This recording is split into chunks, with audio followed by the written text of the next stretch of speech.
This Monday afternoon. I'm Pugs Moran. We do this every Monday through Friday, noon till, well, whenever the news runs out. Noon-ish, as is exemplified by today's late start. Sorry, phone calls. I'm not going to cut a phone call short that could ensure that this show goes on. Simply because I got to. Oh, there we go. Thank you, YouTube. Let me know that I'm on the air. I know I'm on the air. Yeah, sorry about that. Had a meeting, had an unexpected phone call meeting that came in about 11:45, so that pushed us back a little bit. But all right, so here's the deal with this. This is the High Noon Show. Come one, come all. What we do here on the High Noon Show is that we cover all the things that are happening today. Headlines, hot topics, current events, whatever it is that people are buzzing about, we'll throw it out. We'll discuss it. I'll tell you why it's trending. I'll tell you why it's making a headline. And then I'll give you my quick little hot take, and then we move on. That's it. It's hot takes. That's what this show is all about. We do it in a couple of stages, though. We like to give you a full 30,000-foot view of what today has represented so that we're better suited to understand what it could become as we experience this day in real time. So, to that end, we like to go through the history of the day. We like to talk about some of the things that happened on this day in the past. Then we like to talk about some of the people who experienced birthdays, born onto this plane of existence on this day. They might be dead, but we still talk about them. This is their day. We give them their due.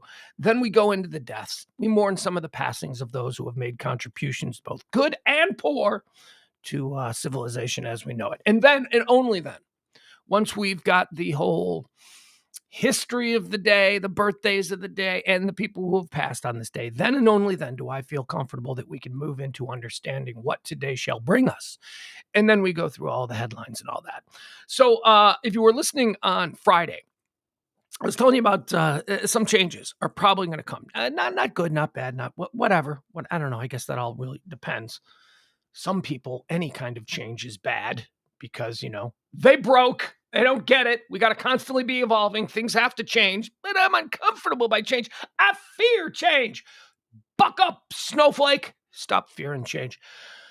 This show, the format of this show might change a little bit. I'm working on some things, and I'll keep you up to date as we move forward. It won't be a hard right turn, I promise you. It won't be a hard or left turn, for that matter. It won't be a complete change, but I'm gonna probably end up having to tweak some things around here. So be ready for that, and understand that it is all done for the betterment of the show. Are you sharing the show? Did you share the show? Because really, any changes that occur on this show are going to be for that reason. Growth of the show. We've got to start looking at how we grow the show. You loyal viewers, you people that are here every day, I love you. Just not enough of you. And you're not telling people about it. You're not sharing.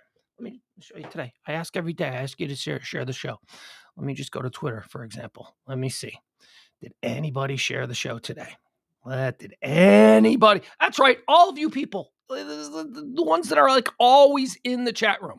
Did any of you share the show today?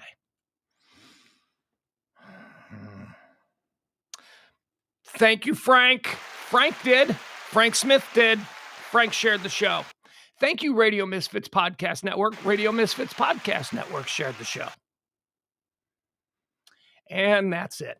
So a big fuck you to everybody else who couldn't be bothered to just go, Oh, it's crazy. It's crazy. Whenever I talk to other people who stream, they're all like, you know what the hardest thing to get people to do is? Not give money. People give money, but they won't share the show. And we've determined that it has to do with ego, because the minute you share the show, now you're endorsing the show. And should that fall on the plate of somebody who doesn't like the show, in their eyes, you are somehow now lesser. So there's like a fear. I don't know. We were talking, there was honestly some psychology fucking report done about why people don't do that, when it's literally the easiest thing you can do. A little bit pissed off. A little pissed off. Yeah. Thank you, Adam. Thank you. All right. Now thank you, Jeff. Thank you, Adam. And thank you, Frank. I'm seeing it in real time. And I know you just got to remember to do it. It's just a way to help out. It's the easiest way to help out. It literally is the least you can do to try and guarantee that this show keeps going. If it's something that you like, that would be something that we require. Okay. Enough yelling at you people, because I have nothing but love for you. I really do. I tell you, you're the whole reason that I do this every day. There's no profit in this. This is just, as I work on other projects, how I try to keep my mental state in a place that is manageable. And as I say, you people provide that for me, so I appreciate it. But share the show, share the show. I didn't mean to flip y'all off. See, that was just me being overly emotional. I like to think I have good control of my emotions, but occasionally I just want to flip you off. Not you specifically, the royal you. You know, that's not intended for anybody. All right, so let's get into what today is. Also, I should tell you about Pillow Talk. Yeah, Pillow Talk. It's a second stream that we do every Monday through Thursday at 9 p.m. Myself and James Parker do a little thing we call Pugs and Parker Proudly Present Pillow Talk. Unlike this show, that show's a bit more conversational. It's two people talking about current events. Yeah, I'm very current events driven. I'm a news junkie. Always been a news junkie. Hey, guys, you guys were awesome. This weekend, we had some fun, didn't we? We jumped in. We did some special streams. We did a special stream on Friday night about some explosion in Billings and then tracking the spy balloon. Then we came back and we did another special stream on Saturday afternoon when we blowed up the spy balloon, blowed them up real good. That was fun. We're going to do more of that stuff because that's also how the show can spread. Because you see, when you do specific topics in the moment, you discover new people. New people discover you, I should say. What am I looking at? I got a new setup here where I've now got like a little TV monitor where I can actually monitor breaking news as it's happening. I mean, it's on CNN, so breaking news very loosely. Very loosely. All right, let's get into today. Let's get everything started. It is high noon for what? Did I do this wrong? Hold on. Sometimes I do it wrong. Sometimes I do it wrong because I'm distracted. And today I was very distracted. No, I seem to be right. That seems to be good. All right. Today is high noon for the 6th day of February. It is the 37th day of the year. There are 328 days remaining until the end of the year. We're into February now. Well, it's second month, man. Second month of 2023. How was January? How'd the year start out for us? I mean, January was tough, but January's always tough. January's always like, Bills month, so there's that specter looming over us at all times in January. Gotta get right. Gotta get even. Gotta get even from all the holiday nonsense that we participated in. So far, I think the Chinese spy balloon is the funnest story. The funnest. That's my co-host, Schizophrenic Me. He's the guy in my head that shouts things out from time to time. You'll hear him. He'll chime in. The most fun so far in 2023 was the spy satellite. That was a fun story. A fun story with an exciting ending. More on that coming up. Let's go through the history of today. On this day in 1918, British women over the age of 30 who meet minimum property qualifications get the right to vote when Representation of the People Act of 1918 is passed by Parliament in England. Was that before or after us? And again, I'll ask the question that I asked you last Friday. I believe we had a similar thing come up here about women's suffrage and all that. Did England give black men the right to vote before women? Before white women? I think that needs to be specific too, because I think it's just white women. I don't know that black women were given the right to vote in 1918. But I found it interesting when we talked about this story at one point last week, that in America, they gave black men the right to vote long before they gave white women the right to vote, which is interesting, which is just, if you think about the pecking order, I guess, of the way people were seeing, it's still better to be a man, even if you're a black man, than it is to be a white woman, at least in the eyes of people back then. I don't know how people see it now. People see whatever they want now. On this day in 1952, Queen Elizabeth II became the Queen of the United Kingdom. That's right. It was on this day. She becomes Queen of the United Kingdom and her other realms, boy, is that mystical, and territories, and head of the Commonwealth. This came upon the death of her father, George VI. At the exact moment of succession, she was in a treehouse at the Treetops Hotel in Kenya. Well, if you watch The Crown on Netflix, you saw that very scene play out. She was playing in a treehouse. Hey, little girl in the treehouse, you're now the most powerful woman in, well, back then. 52. It was after World War II. We were on the rise, but still, she became a powerful little girl having a tea party in a treehouse when she learned that she was in charge of everything. Maybe just symbolically. Excuse me. On this day in 1958, wow, a lot of news coming out of England on this day. On this day in 1958, 8 Manchester United players and 15 other passengers are killed in the Munich air disaster. I don't know what the Munich air disaster is. And Manchester FC, that's big. Like, they're big. Like you have to look at Premier League soccer. You have to look at that through the lens of the Brits. They see that the same way we see the Dallas Cowboys or the New York Yankees. So in 1958, a plane carrying the British version of the New York Yankees crashed and killed a whole bunch of players. Man, that's never happened here. It's happened here with small colleges. Like, we have the Marshall air disaster, Marshall's football team.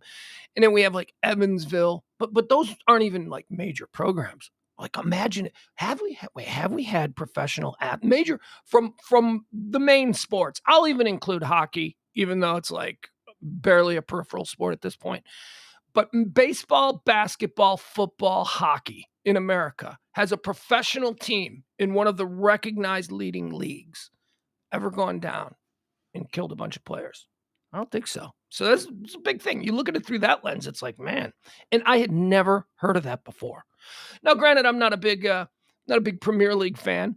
And if I am rooting for a Premier League team, I don't root for Manchester United. I root for Man City. Man City is the team that I like.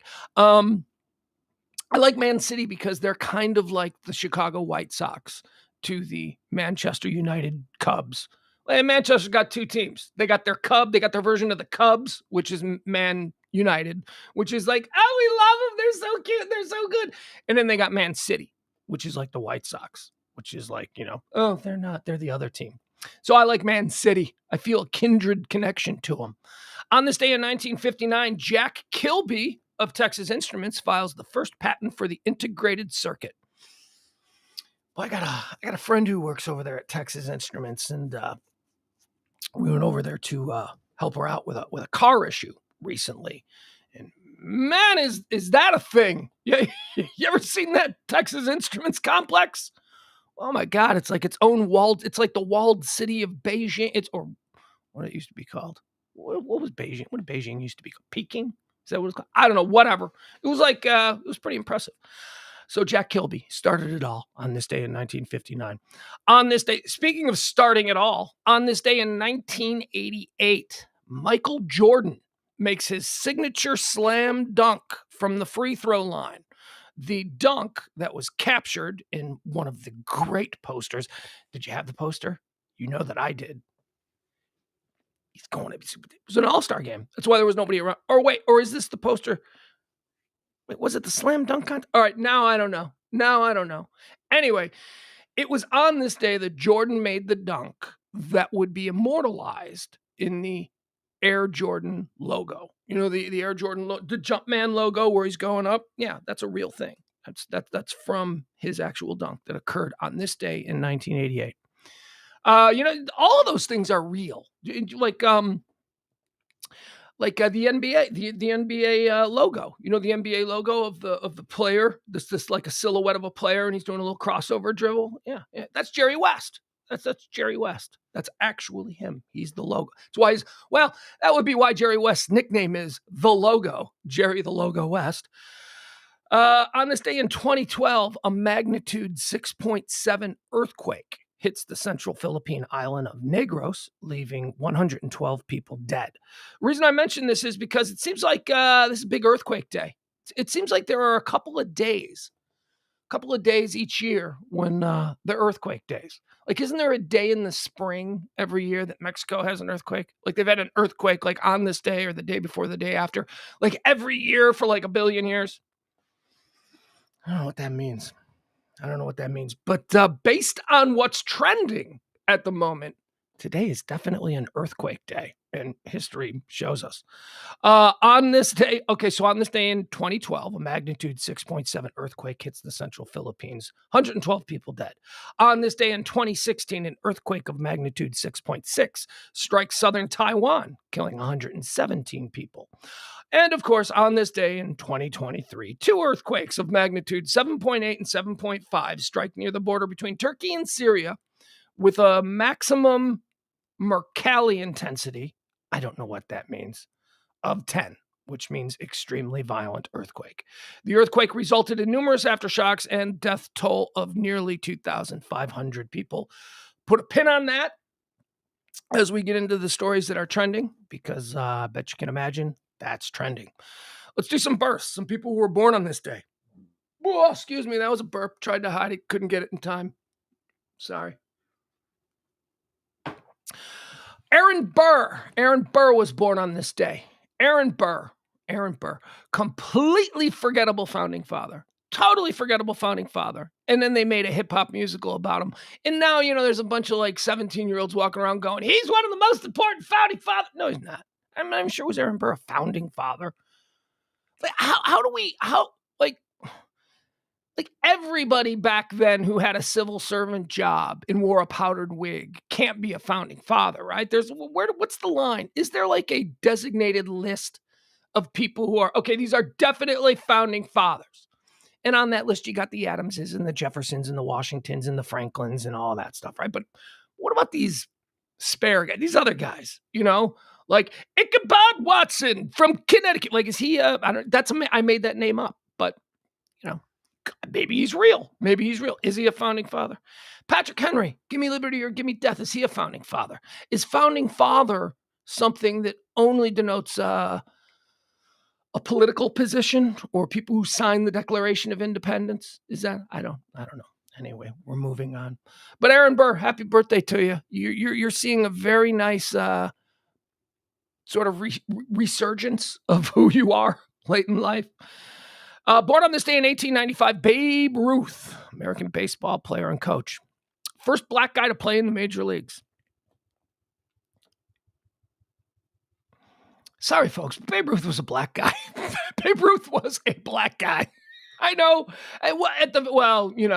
Not full, right? I mean, he was mixed. That's why he was put up for adoption and raised in an orphanage, which is now, the orphanage that Babe Ruth was raised in is located in the right center field area of the current day Camden Yards in Baltimore. Isn't that cool? Isn't that kind of cool? Where the orphanage once stood, where Babe Ruth was raised, little mixed race Babe Ruth, where he was raised, that's not the outfield. That's the outfield of Camden Yards. I think that's cool. I don't know. It's a good story.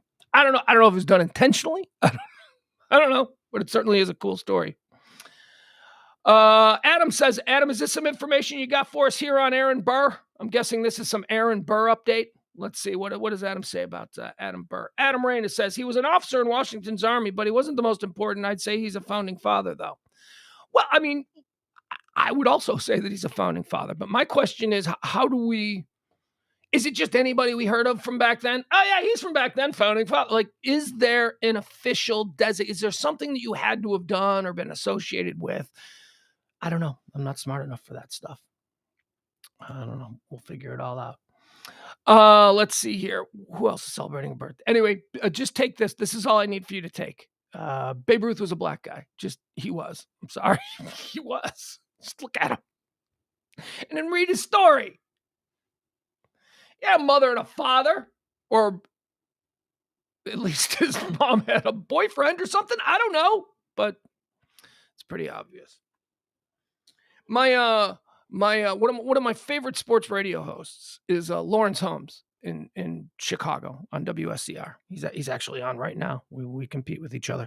Lawrence Holmes, I think, is one of the 2 or 3 greatest sports talkers in sports radio, and it's because he's a completely unique kind of talker. Well, first of all, he's a black sports talker, which is rare. He's also a college professor. He's highly educated. He's a journalism teacher. He writes for one of the major newspapers. But a couple of weeks back, he did this whole thing about Babe Ruth, about how can we start acknowledging that Babe Ruth was a black guy? Can we just start talking? And then he was talking about all these pictures, and it's obvious when you look at pictures of Babe Ruth, you're like, I can see it. Now it's hard because everything is black and white, right? So there is no like skin tone or anything, but anyway, Babe Ruth is a black guy. Deal with that, old racist baseball fans. Born on this day in 1911. Definitely not a black guy. Born on this day in 1911. Ronald Reagan, American actor and politician, 40th president of the United States. Ronald Reagan. Boy, he wouldn't have let that balloon drop. Ronald Reagan. Happy birthday. Another one of the great presidents. Hey, look, I know it's my home state, but state of Illinois produces the great presidents. They do. They absolutely do. Or at least, look, depending on your political affiliation. I'm just saying that there are no forgettable presidents from Illinois. Every president that has come out of the state of Illinois I'll put it that way, has not been forgettable. It's somebody who, you got Lincoln, not forgettable. You got Grant, won the Civil War, not forgettable. You got Reagan. How is he beloved? You got Obama. How is he beloved? I'm just saying.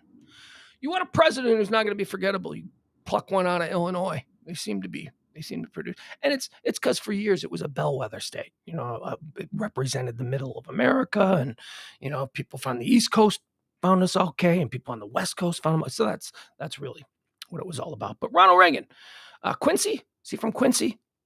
Do we know where Reagan was from?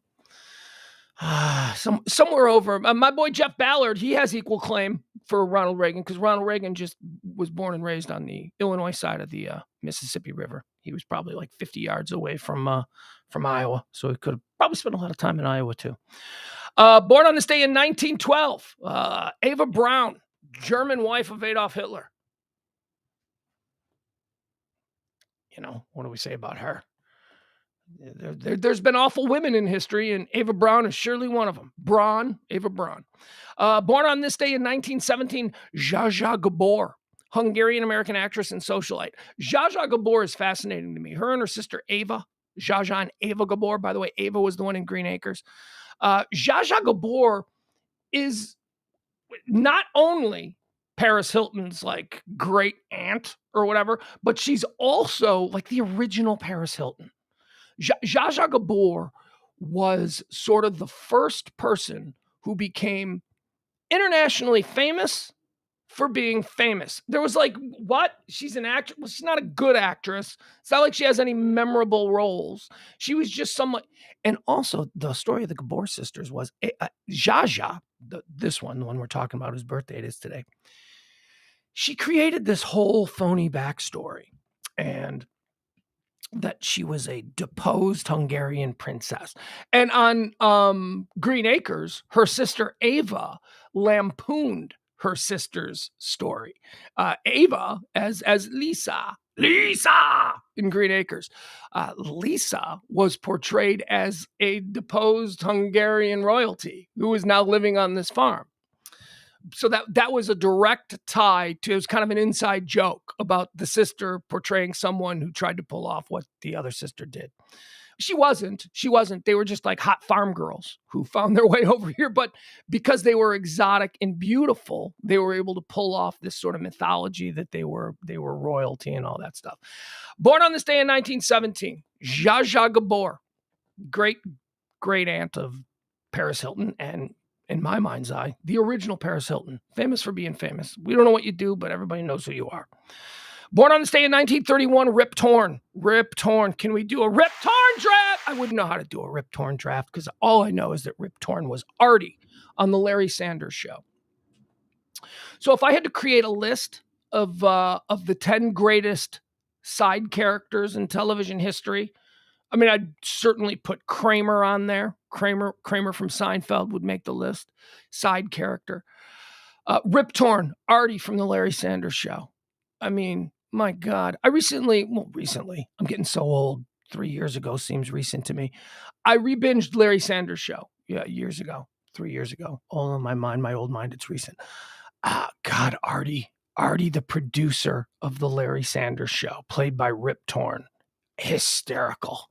Just a hysterical character. What a great character. Love you, Rip Torn, based on that character alone. He died in 2019, so he didn't hear me when I told him I loved him. But born on this day in 1940, Tom Brokaw, Tom Brokaw has speech impediment. He has speech impediment. And yet Tom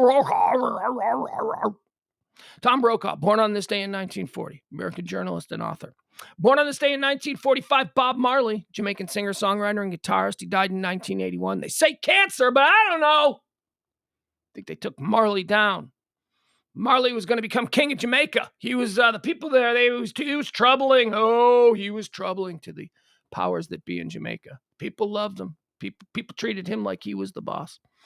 Bob Marley, the coolest Bob Marley story. I mean, if you are looking to convince people that you truly are a god, and there were people who believed that Bob Marley was a Rastafarian god reincarnated to set free the people of Kingstown, Jamaica. It was a whole thing. It's a whole thing, which is why it's coincidence that he died so young of cancer. Anyway, he probably took the jab. I'm guessing that's what it is. Anyway, Bob Marley was assassinated at like noon, or there was an attempted assassination. He took a couple of bullets to the chest, busted into his house, killed everybody, killed everybody. These were like government forces or whatever. We don't know. We don't really know. Look, it's sketchy, whatever. They had military grade weaponry and were wearing uniforms when they busted into Bob Marley's house and just kind of slaughtered everybody. Bob Marley took two to the chest, went to the hospital. They resuscitated him and all that shit. That was like at noon. At 8 o'clock that night, Bob Marley appeared on stage at a concert. I am a god. I mean, my Lord. He did that. He did that with sucking chest wounds. He was able to get out of the hospital and appear at this outdoor. See, this assassination of him was believed to be in order to stop this big rally that he had planned, where he was going to play and he was going to talk about, set the people free, man. That whole thing. He was going to do that whole bit. And they tried to stop him. They shot him like a couple of times in the chest, and then he just showed up for the concert anyway. He's like, "You can't kill me. I am the Rastafarian God." Anyway, cool story. Bob Marley's got a cool story. Born on this day in 1957, Robert Townsend, American actor and director. Robert Townsend, what's up with this dude? Robert Townsend, there was a period of time, late 80s, early 90s, where I thought Robert Townsend was going to be like one of the great comedy directors of all time. His breakthrough film was Hollywood Shuffle, which is still funny, which I got to remember Hollywood Shuffle. Hollywood Shuffle is one of those movies I need to show to my 13-year-old just to see if it still holds up. We do that from time to time. I force him. And by force him, I mean I manipulate trades. Like if he says, "Dad, can I get Chipotle tonight?" I might respond with, "I don't know. Can you watch Blazing Saddles with me tonight?" Right? So it's a trade-off. Like I get him to sit still and watch things with me based on things that I trade. I got to do that with Hollywood Shuffle. Whole cake. Hoes got to eat too. Hollywood Shuffle's really funny. Maybe I need to watch it first. Because I don't remember. But I feel like I might have seen Hollywood Shuffle when I was a young man. I don't know if I was 13. Anyway, Robert Townsend, his career never really took off after that. He did a couple of things. Every now and again, he'd appear in a movie. Maybe Robert Townsend was this. Maybe Robert Townsend was the schizophrenic neighborhood bar. I have a real problem with the schizophrenic bar. The schizophrenic bar, they always fail too.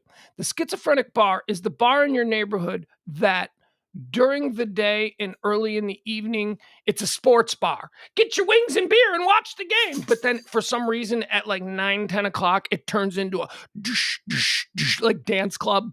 And God forbid you're watching a game that goes late because, at like 9:30, suddenly the DJ shows up and now the lights go down and you're still trying to watch the game and it's in the fourth quarter and you're like, I thought this was a sports bar. I think that's what Robert Townsend might be. Robert Townsend also wanted to be an actor. So I think that he deviated from the big directorial success that he had and then tried to be an actor. And they were like, oh, you're not a good actor.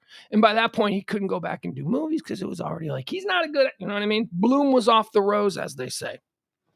Is he alive or dead? Looks like he's alive, Robert Townsend. American actor and director. Born on this day in 1962, Axl Rose. Axl Rose celebrating a birthday today. What is he, 61 years old? Oh my God, y'all. Axl Rose is 61. Ooh. How old does that make you?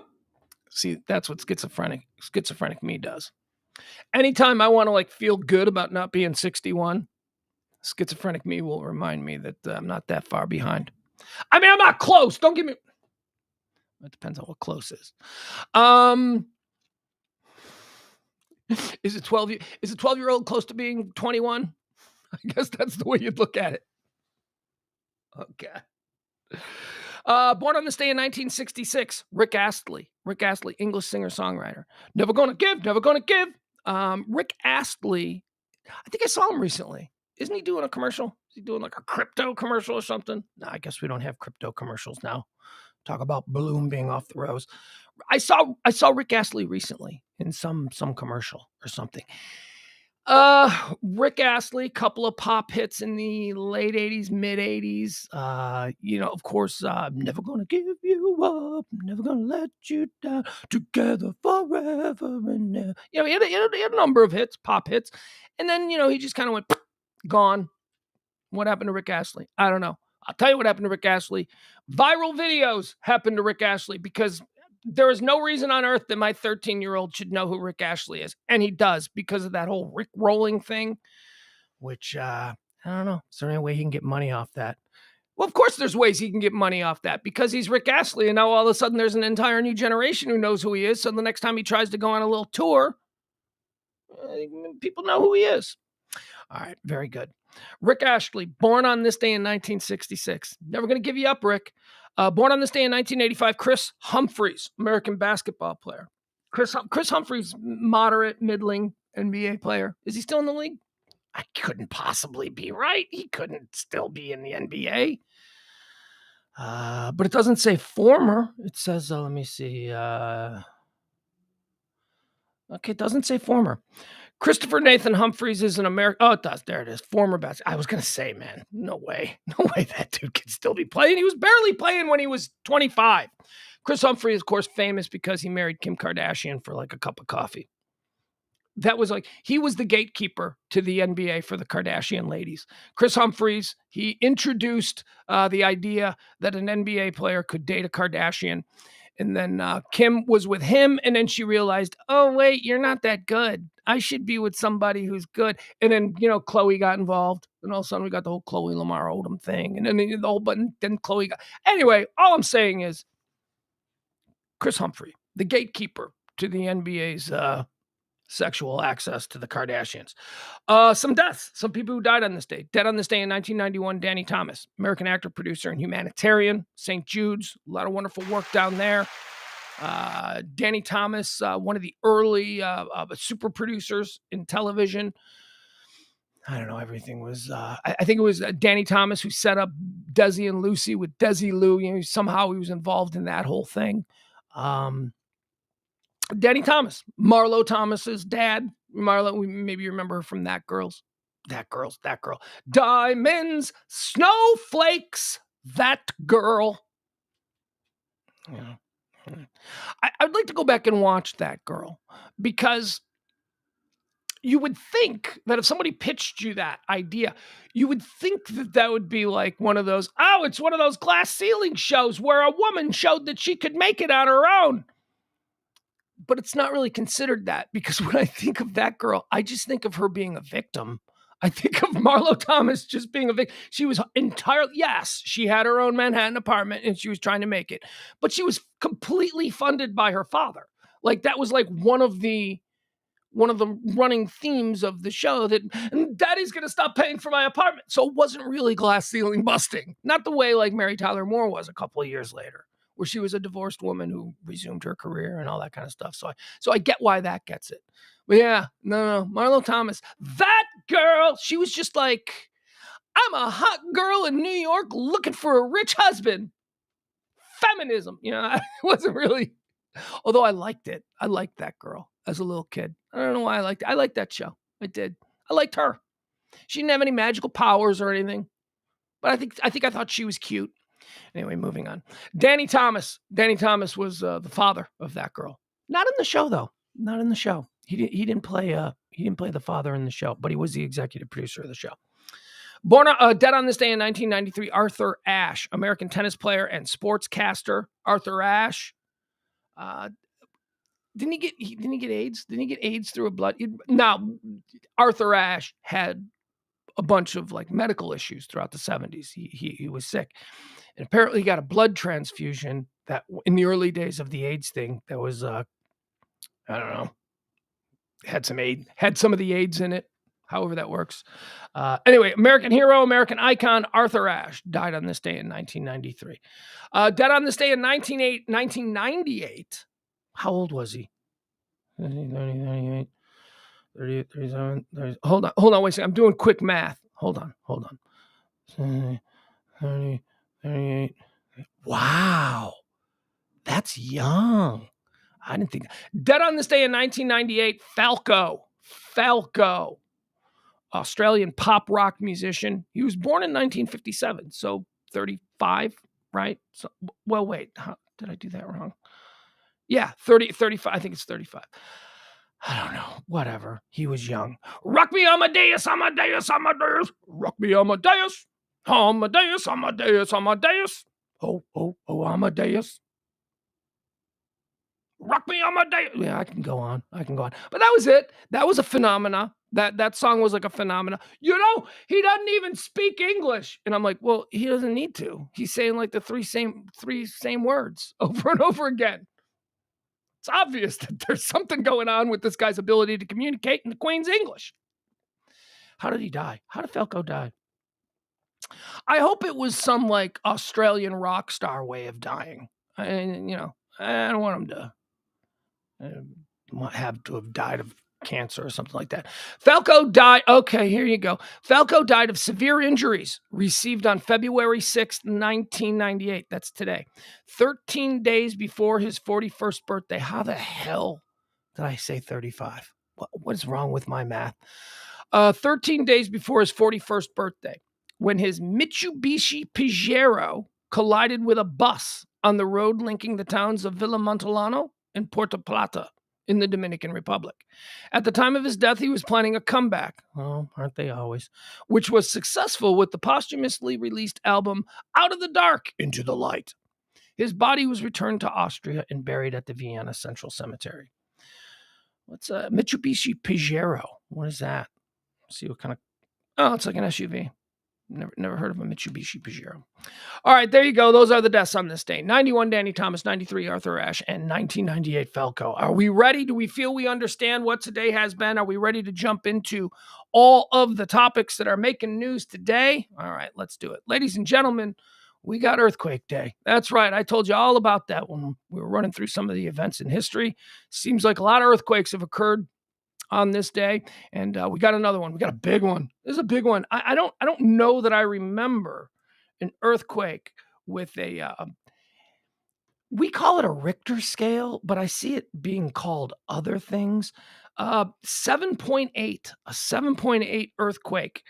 Turkey earthquake latest death toll rises over 2,600. Foreign Secretary James Cleverly, this is from Britain.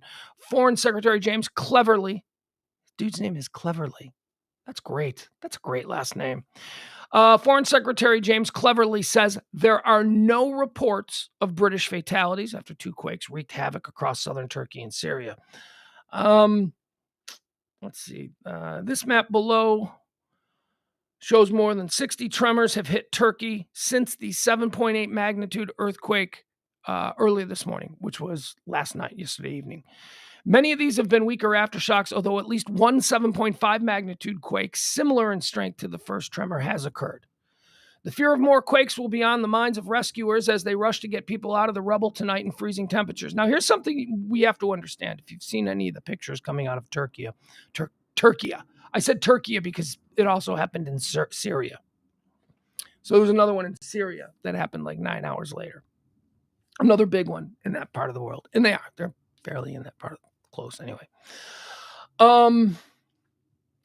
So I don't know what the typical pedestrian image of Turkey is, whether it's, a bunch of people with, goats and camels living in tents.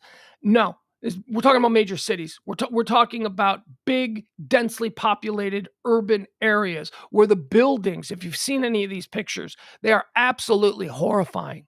There's entire blocks of buildings just reduced to rubble that just came down. 7.8 earthquake. At least 2,600 people are known to have died. Those are just the bodies that they've found. But I can tell you that number is going to go way higher, because when you look at the rubble and when you understand the time that this earthquake struck, people were home. They were in their houses. They were having dinner. They were watching Mr. Popular. What was that? Oh my God. I'm telling you, I'm going to uninstall this TikTok app. Too late. The Chinaman already got you. That's right. I said Chinaman because I don't see there being any kind of racist connotations there. Those are just facts. They're from China and they're men, because we know they don't let women do much over there. TikTok. This thing is always going off.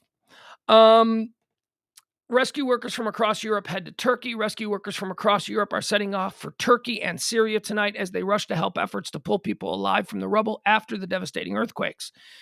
Teams from countries including Hungary, Switzerland, and the United Kingdom are all on their way to begin searching for survivors in the regions affected, which have killed, at this count, at least 2,600 people. All right, so that's the big news of Turkey and Syria. Not to be outdone, they may not be in the Super Bowl, but Buffalo, New York is making some news. Why? Because Buffalo, New York has been hit with the strongest earthquake in 40 years that's happening right now. It felt like a car hit my house in Buffalo. I jumped out of bed, Erie County Executive Mark Poloncarz said Monday about a 3.8 magnitude quake that struck Buffalo, New York this morning. 3.8. It was 7.8. It was 7.8 in Syria and Turkey. So 3.8, nothing. That's nothing. I don't know what... what is that? What is that? No, what I just did is probably like a 7.8. A 3.8 magnitude earthquake struck Monday morning near Buffalo, New York, the strongest recorded in the area in 40 years. The quake hit 1.24 miles east-northeast of West Seneca, New York, with a depth of 1.86 miles. This occurred around 6:15 a.m. this morning, so 5:15 our time, if we're here in the Central Time Zone. Erie County Executive Mark Poloncarz said no damage reports have been received so far in West Seneca, a suburb of Buffalo that sits near the U.S.-Canada border. He added that he spoke with the Erie County Department of Homeland Security and Emergency Services Deputy Commissioner Gregory J. Butcher, who said a confirmed quake was felt as far north as Niagara Falls and as far south as Orchard Park. It felt like a car hit my house in Buffalo. I jumped out of bed. Yarib Altawil, a seismologist at the National Earthquake Information Center, said northeast earthquakes happen all the time, and quakes can strike anywhere at any time. Since 1983, there have been 24 earthquakes above a magnitude of 2.5 in West Seneca region, with Mondays being the largest so far in the area.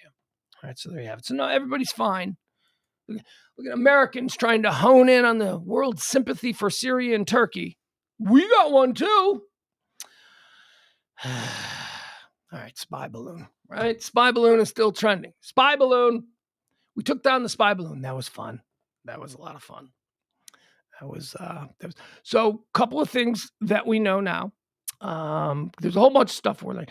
An F-22 was sent up there, took it down. Was it a missile? Did we take it down with a missile? I don't know.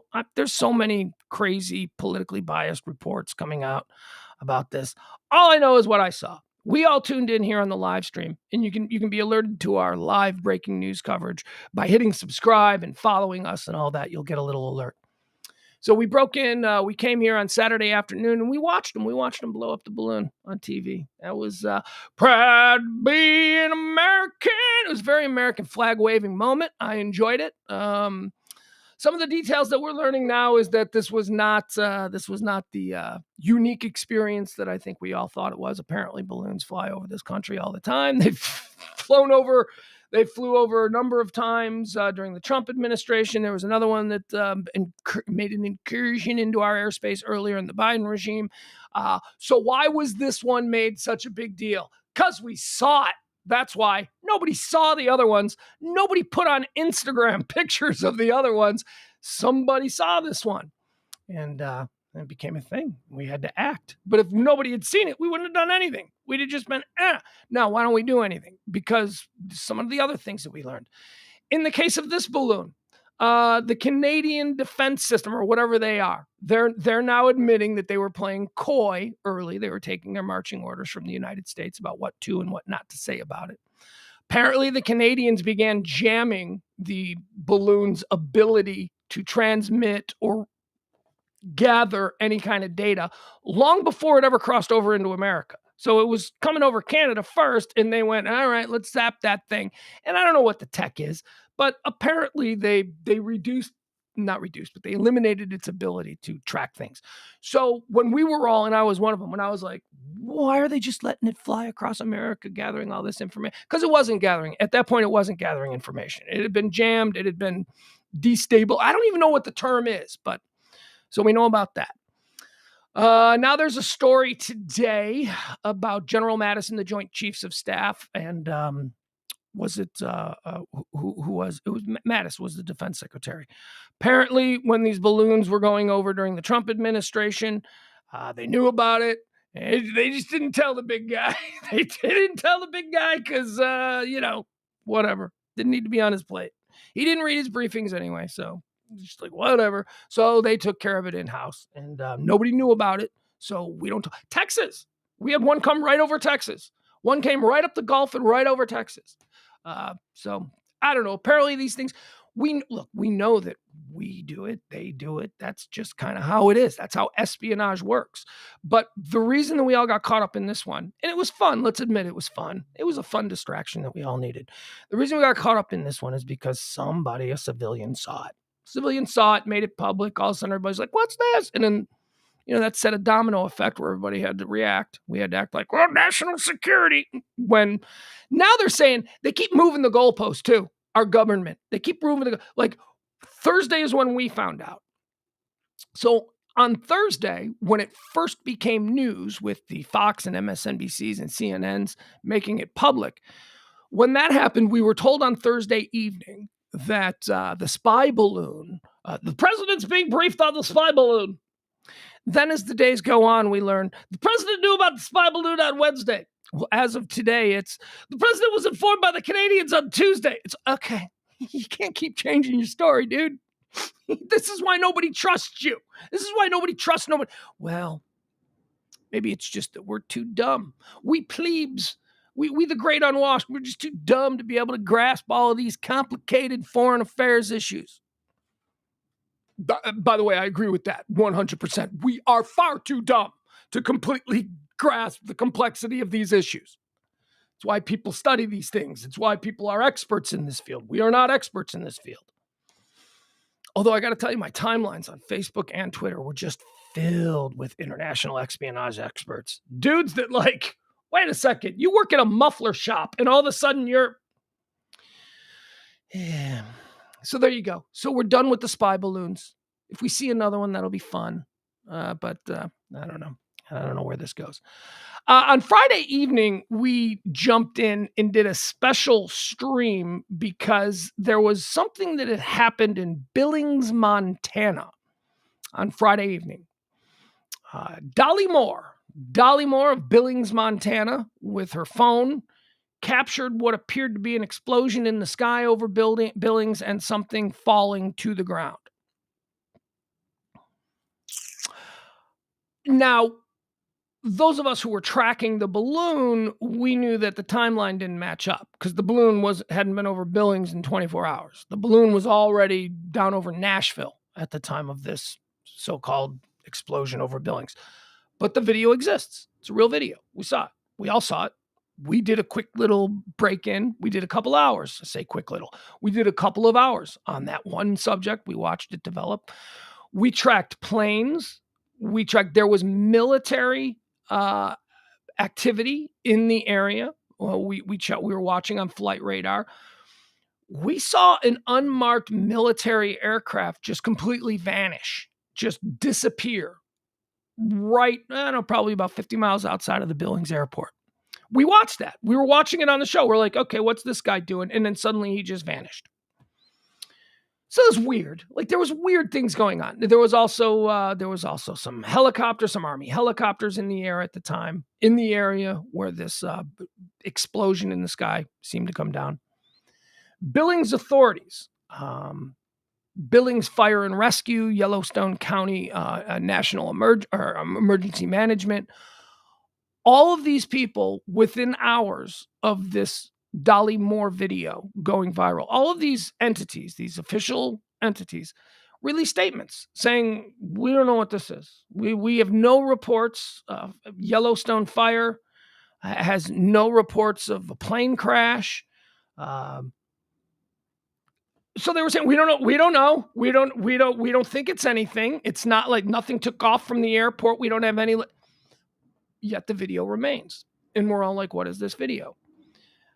Early on, people were like, it's a fake. It's a fake video. You can do anything with the facts. I thought that too. I was like, you know what? This just could be just somebody trying to get clicks. Then a local billing station, they went and they talked to Dolly Moore. And we watched that video on the live stream. We watched her being interviewed from a local. And I determined that, okay, this woman is not a clickbait person, right? She's like everybody's mom. She was like, a woman in her 50s. She's in her living room. She's being interviewed by the local media. She's got knickknacks on a shelf. Okay, she's not like, go to my Instagram, right? That's not, so I didn't get that vibe. So I was like, this woman seems to be kind of legit. And I don't think, I remember my mom the day she got her iPhone, she wasn't really ready to upload and start doing digital effects and make deep fake video. I don't think she could do it, is all I'm saying. I don't think she could do the kind of thing that needed to be done to dupe everybody. So I believe the video is real, the video over Billings. And Billings is trending again today because there's no update. There has been nothing. The story just went away. We got distracted 12 hours later by the shoot down of the balloon. And nobody's asking any questions about what the hell this thing was in Billings. Might be completely unrelated, but it's still something that occurred. We saw the video. Something exploded in the sky over Billings and fell to the ground. We saw that. There's no wreckage recovered, or at least not that we're being told of. I don't know. It's a weird story. So, there was another story circulating today about Dana White and how Dana White is having success with this new professional slap league. And I thought to myself, that son of a bitch, he did it. He did it. He did what everybody has to do now. Dana White was caught on New Year's Eve slapping the crap out of his wife. And he apologized for it. And people said, you got to quit your job. You got to lose your job. We got to cancel you. And Dana White said, no. Yeah, I'm not going anywhere. Your move. Woke outrage chorus. Well, go ahead. Push me out. And they were like, never mind. Dana White didn't step down. He did that thing that I keep attributing to Trump. Trump was the first guy who, whenever people would be like, hey, you got to be canceled now. You got to go away. He was like, nope. And he just waited it out.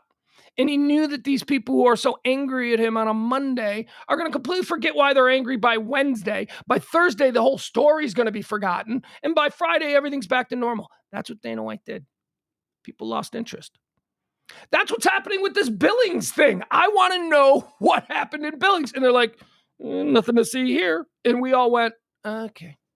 All right. So we've moved on. Kyrie Irving is trending here. This is a local story for us, all of us here in North Texas. Kyrie Irving has been traded to your Dallas Mavericks.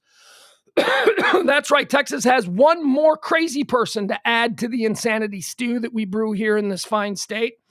Kyrie Irving's crazy. Kyrie Irving believes the world is flat. Kyrie Irving doesn't believe in dinosaurs. Kyrie Irving's crazy, man. He's weird. Anyway, Kyrie Irving trade winners and losers. Okay, so the Mavs get Kyrie Irving. He's a good basketball player. Although, is he a good basketball player? Is he? I mean, we know his skills. We know that his skills are good. But is he trouble? Like, demands a trade? Look, they had Kevin Durant, Kyrie Irving, and James Harden in Brooklyn, and they couldn't make it work. I don't know. That could be the highest scoring team in NBA history if they were to perform the way on paper it looks like they could perform, but they couldn't work together. They couldn't. And Kevin Durant was like, my buddy Kyrie. That was a few months ago. I don't know if they still feel the same way, but Kyrie Irving might be trouble, and he's a distraction with his silliness. And now he's a Dallas Maverick. And whereas that might look really good on paper, oh my God, Luka and Kyrie on the floor at the same time? Woo! My mouth is watering a little bit. But then I wonder, could this just be a huge mistake? And is Cuban going to then buck up and give him an extension? Or is this just like a 2-month playoff push rental and a look-see at a guy who's been sort of a distraction for teams in the past? Sunday's blockbuster trade has ramifications. It says here, the NBA filled the void left by the absence of the NFL football on Sunday before the Super Bowl, as the Brooklyn Nets traded Kyrie Irving just days after he requested the organization find him a new home. He's on his way to the Dallas Mavericks, where he'll join forces with one of the league's leading MVP candidates, Luka Doncic. In exchange, the Nets will receive solid role players in Dorian Finney-Smith and Spencer Dinwiddie. Here's what they get. The Mavs receive Kyrie Irving and Markieff Morris. I bet on the plane ride over, Kyrie was in first class. No, Kyrie was flying private, and Markieff was like, on JetBlue, waiting a flight to Dallas. It's my way of saying not the real important part of this trade, Markieff. Sorry, Markieff. What did the Nets get? The Nets got Spencer Dinwiddie. The Nets got Dorian Finney-Smith. The Nets got a 2029 first-round pick. We're in 2023. 2029? We gotta wait 6 years? We gotta wait 6 years to get a first-round pick on it? So the Mavs got a 2029 first-round pick. They got a 2027 second-round pick, and they got a 2029 second-round pick. I got to tell you, I don't like this trade. I don't. Whatever. Okay. Winner. They say Kyrie Irving is the winner in this trade. Say what you will about Kyrie Irving, and there's plenty to say, but the man tends to get what he wants. He asked out of Cleveland, went to an Eastern Conference contender, wanted to play with his friend KD, signed with the Brooklyn Nets, didn't want to get the vaccine despite local mandates, team let him play in road games. Now, just days after requesting a trade from the Nets due to what he viewed as an untenable contract situation, he's off to Dallas to play with one of the game's transcendent superstars in Luka Doncic. Look, as a Mavs fan, I hope it works out. I do, but I'm not a Kyrie Irving fan. I think he's kind of a toolbox. But, if you just want to separate that whole thing and maybe he can contribute. Maybe he can be good. Maybe he can. Will he mesh with Luka? I don't even know. Luka seems like a good dude. Although, let me tell you this. I saw Luka play live for the first time last week. First time I'd ever seen him play live. I've seen him on TV, pretty much his whole career. But I'd never really noticed it before. Luka's kind of a crybaby. Luka's kind of a bitch with the referees. Luka had something to say to the referee after almost every I'm not so much defensive side of the ball because it's Luka, but offensively, like Luka had something to say to the ref after almost every play. And I'm like, is he kind of a crybaby? I wonder. I mean, his rep is that he's Luka, right? He's Luka on the cross. He's the son of God, the God being, of course, Dirk Nowitzki. Anyway, we'll move on from that. I don't know if Kyrie Irving's going to help or not, but it's interesting. I'll give you that. I just don't know. And then what kind of investment are they going to make in him? Because he's, you wanted out of Brooklyn because of the contract negotiation. So we'll have to see. Byron says it's either going to be magic or a complete disaster. Locker room poison. I think he might be. Hi, Stephen. Stephen Doyle, food critic right here in Dallas. You want to know about food, you talk to Stephen Doyle. Let's see here. What else do we have to talk about? Mount Washington is trending. Mount Washington, New Hampshire. You may have seen these pictures over the weekend. Mount Washington, New Hampshire apparently clocked in the coldest weather in the history of weather. See this picture. Well, first of all, where the fuck is Mount Washington? I don't even know. Can we show this? Wait, is this going to be a little video I can show you? Yeah, okay. All right, so I'm going to show you this. This is Mount Washington, New Hampshire.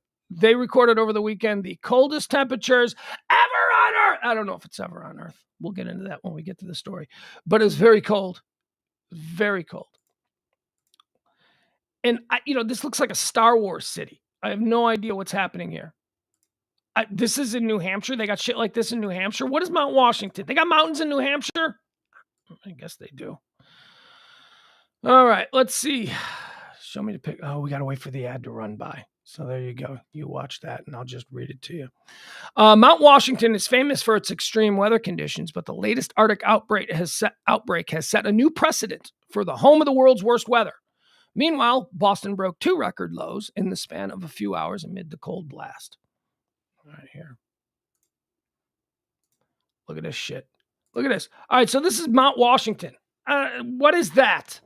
This is a new George Lucas movie. This looks like some kind of Star Wars frozen planet. All right, so whatever this is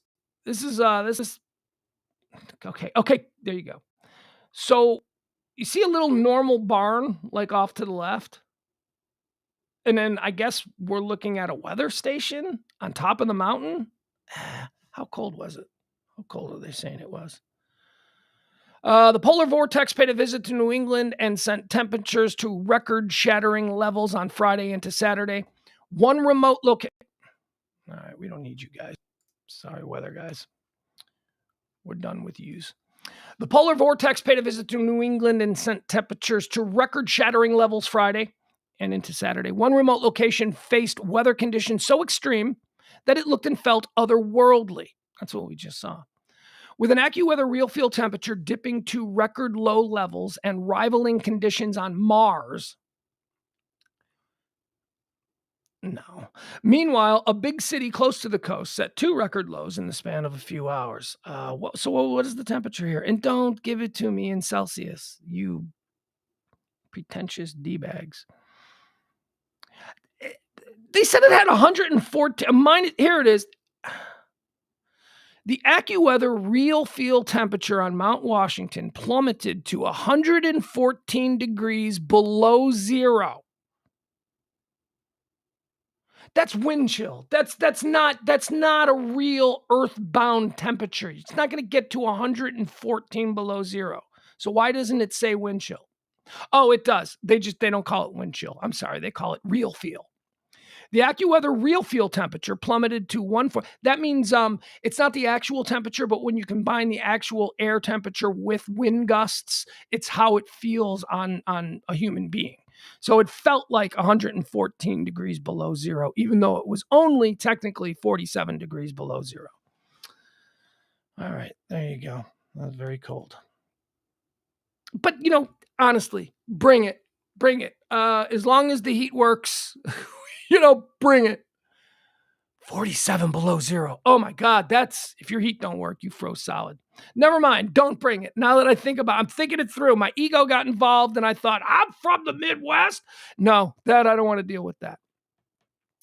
Armie Hammer is trending. Armie Hammer. You know Armie Hammer? It's a rough time to be Armie Hammer, boy, I'll tell you. It seems like Hollywood spent the last 15 years trying to make Armie Hammer happen, and it just didn't. When did The Social Network come out? Because that 2009, 2010, something like that. Because that's I think where we first saw Armie Hammer. Armie Hammer played the Winklevoss twins, and then he did a whole bunch of things. He did like a bunch of bombs. Did The Man from U.N.C.L.E. Man from U.N.C.L.E. It's going to be a star-making turn for Armie Hammer. Oh, jeez. Oh, my God. That's okay. He's got the Lone Ranger with Johnny Depp coming. That one's going to be the big hit for Armie Hammer. I guess that one didn't work out. Anyway, Armie Hammer has been like a guy who's, he's a movie star. I'm like, no, he's not. He's a big movie star. No, he's not. He's famous, but he's not a big movie star. Nobody goes to the movies because it's the latest Armie Hammer. Anyway, they tried to make that happen for years and years, and it just never did. But wait, didn't he do that? He did the gay Call Me By Your Name movie, right? Where that was good, him and Timothy Chalamet. Except nobody remembers that Armie Hammer was in that. They only remember Chalamet. So he did that. And then it turns out that he's like super kinky, that he's like super into weird sex, and he cheats on his wife, and he does like crazy drugs, and he sends texts about how he wants to be a cannibal and all that. So that all happened, and that really ratcheted up the whole Me Too thing, because it's like we can comprehend rape, I guess. Harvey Weinstein, I mean, we can be appalled by it, but at least we're like, okay, we understand that he's a gross pig Jabba the Hutt man who had power over young, desperate women, and he used it, so we can understand that. But Armie Hammer, like sending texts to girls about how he wants to eat their face, about that. It's just weird stuff. So Armie Hammer is talking. Armie Hammer is finally talking. Armie Hammer says he was sexually abused by a youth pastor at age 13. He contemplated suicide after the rape allegations came out. The actor speaks out 2 years after he was accused of sexually and emotionally abusing multiple women. 2 years after he faced a series of sexual abuse allegations that ended his career as a movie star, Armie Hammer is attempting to tell his side of the story. In a new interview, he reveals that he contemplated suicide after his downfall. Join the club, man. I mean, that's who hasn't. Everybody is going, well, I should probably kill myself. It's most of us just go, yeah, nah, never mind. And that's what he did. He just went, yeah, nah, never mind. But I think everybody knows that is an option when times are bad. Hammer, who was the subject of an LAPD investigation after being accused of rape, denies all criminal wrongdoing, but admits to being emotionally abusive towards former partners that he had met on the internet. The actor, who was accused of having cannibalistic fetishes, now says that his interest in BDSM originates from being sexually abused by his youth pastor when he was 13. All right. So there you have it. So that's what he's saying. He's saying that it's not your weird-ass family. It comes from a weird-ass family, man. He's Armand Hammer's great-grandson. Armand Hammer was the wealthiest man in the world, one of the most powerful people in the world, one of the most influential people in the world. He comes from one of the most influential families in the world. If you believe in the Illuminati and all that kind of stuff, well, his family have big fancy chairs at the lead table. Okay, that's the family that he comes from. So I will not be crying any tears for Armie Hammer. He was blessed into this world with a golden lottery ticket, and he was handsome, and then he got to be a movie star for a little bit. He said he wasn't a movie star. He got to try to be a movie star for a little bit. We all learned his name. He had sex with just fantastic women. And what, now? Now it's like, you don't get to be... Now people think you're a scuzz. Oh, well.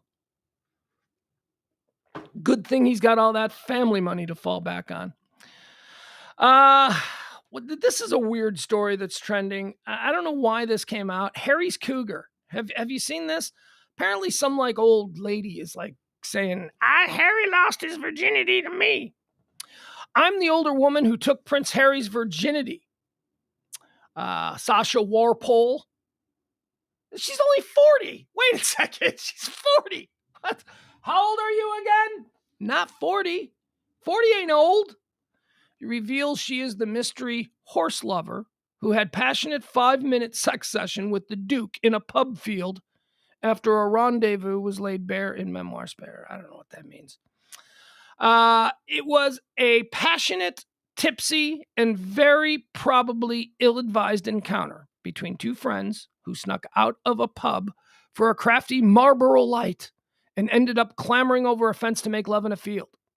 This is how Prince Harry lost his virginity in July of 2001, an escapade the world would have remained ignorant about had he not revealed some of the intimate details in his explosive memoir. Oh, okay, so he did it first. All right, so this just isn't some woman trying to... Okay, that's fair. That's fair. If he's going to write about it and she's like, okay, he's talking about it, I may as well step to the forward, right? I may as well make a little money from TV appearances off this.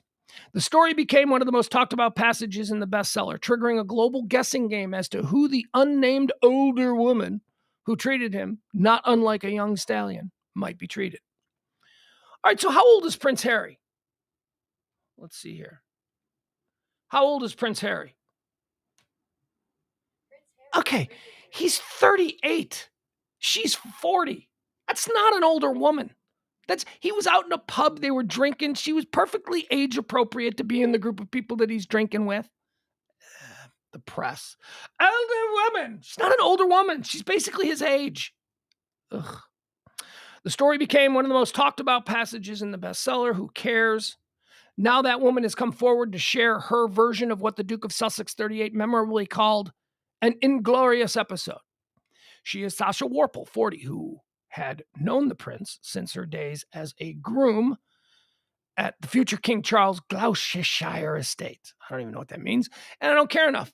I just wanted to get to the bottom of that. She's not an old cougar. Why is that trend? Why is old cougar trending? Makes no sense to me. Harry's cougar. Here we go. Yeah, okay, so we got a couple of deaths we got to talk about. We got some deaths. Melinda Dillon died over the weekend. Who's Melinda Dillon? You know who Melinda Dillon is. You know, Melinda Dillon.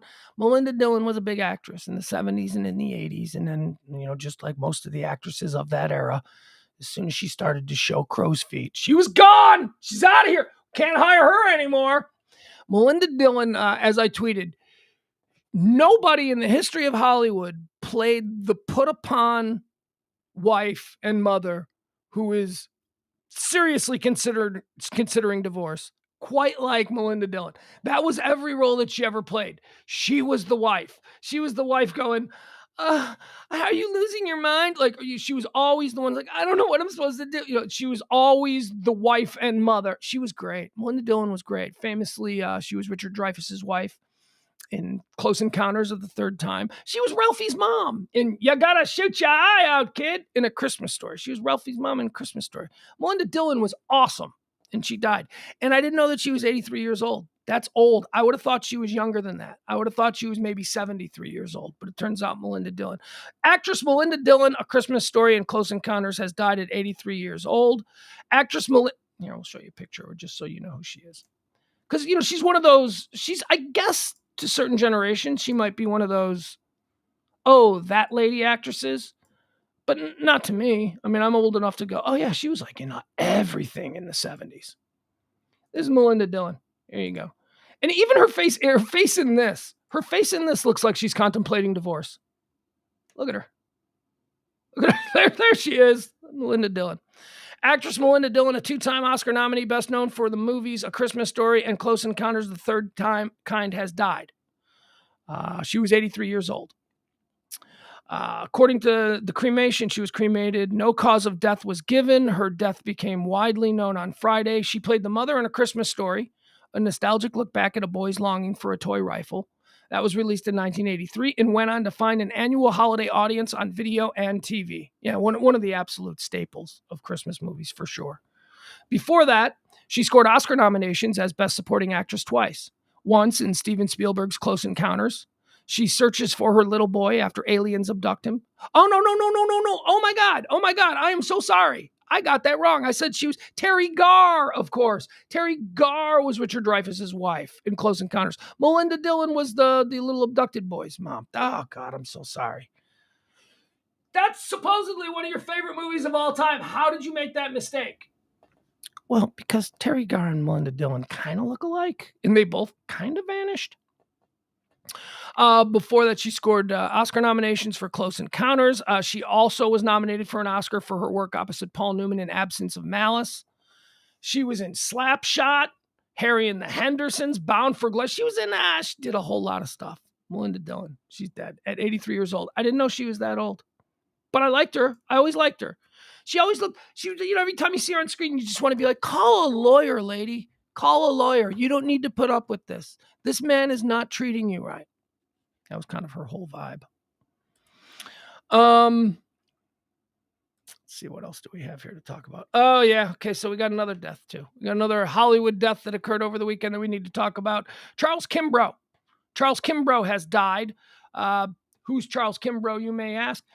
Charles Kimbrough, he was, what character did he play? He was on Murphy Brown. He was the guy. He was the main news anchor. This dude here, this guy, he's dead now. Remember this guy? Boom! There you go. Murphy Brown on the left. And then that guy who was like her anchor, Murphy Brown was a news anchor, and she had a guy news anchor partner, and that was him. He's sort of the what would he be? I don't know. The Hugh Downs to Murphy Brown's Barbara Walters character in the show. Charles Kimbrough, a Tony and Emmy-nominated actor who played a straight-laced news anchor opposite Candice Bergen on Murphy Brown, has died. He was 86 years old. Kimbrough played newsman Jim Dial across 10 seasons of the CBS hit sitcom Murphy Brown. That's good, 10 seasons. He made network money. He died comfortable. He didn't die. He didn't have Clooney money. He didn't have Spielberg money. But you do 10 years on a hit television show on a major network back in the time when he was doing 10, making a lot of money. Made a lot of money. Kimbrough played newsman Jim Dial for 10 seasons on Murphy Brown, earning an Emmy nomination in 1990 for Outstanding Supporting Actor. He reprised the role for 3 episodes in the 2018 reboot. There was a 2018 reboot? Ugh. What a terrible idea. The New York Times first reported his death, and his son and agent confirmed it on Sunday to the Associated Press. Whether on stage or in front of the camera, he was a joy to behold. The agency said the actor died of natural causes in a hospital.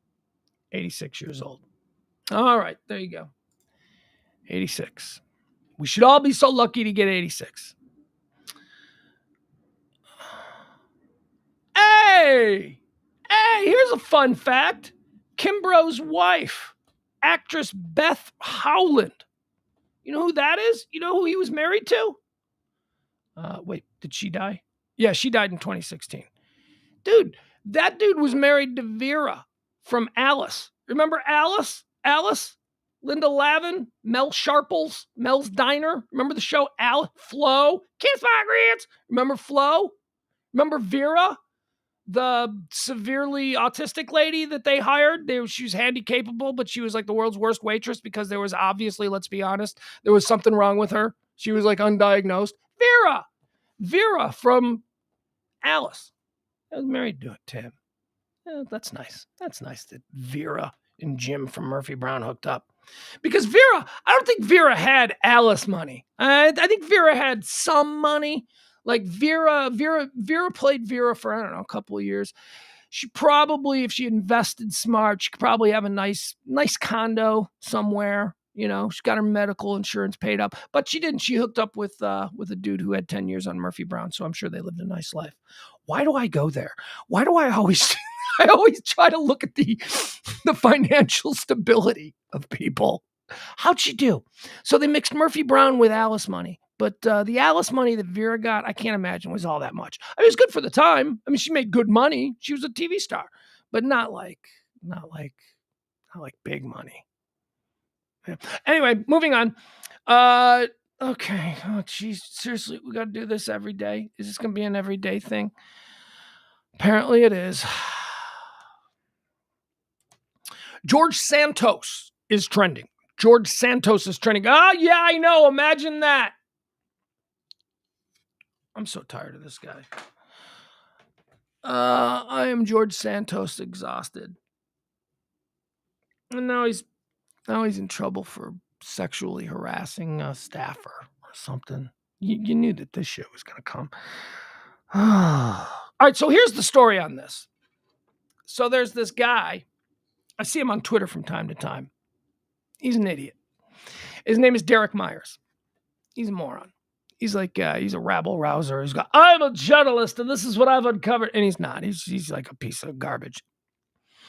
So Derek Myers, who is kind of known, he went to take a job in George Santos's office. I think he was going to be like a media relations guy or whatever.